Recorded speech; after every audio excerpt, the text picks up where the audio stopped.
Sagutin natin tong question ni Sir Roger. Di po ba pag nag-apply sa Pag-ibig or Bank Finance ay 80% lang babayaran nila, then 20% need to pay ng first buyer? Okay, Sir Robert, ang kailangan lang po nating bayaran kung sa amin po kayo mag-a-avail ay 10,000 or 25,000 cash out only. Good for 2-bedroom unit na yon at ready for occupancy na siya. So kung gusto nyo magbayad ng 20% down payment, okay, wala po kaming nire-require dito na down payment. And which is true naman talaga, Sir Robert. Sir Roger, okay, sa ibang bank po talaga, nire-require po talaga na 80% yung loanable amount and then 20% is your down payment.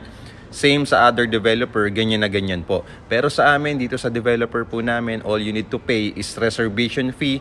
Wala nang spot down payment, tulad ng mga ganyang 20% down payment, wala na po tayong ganyan.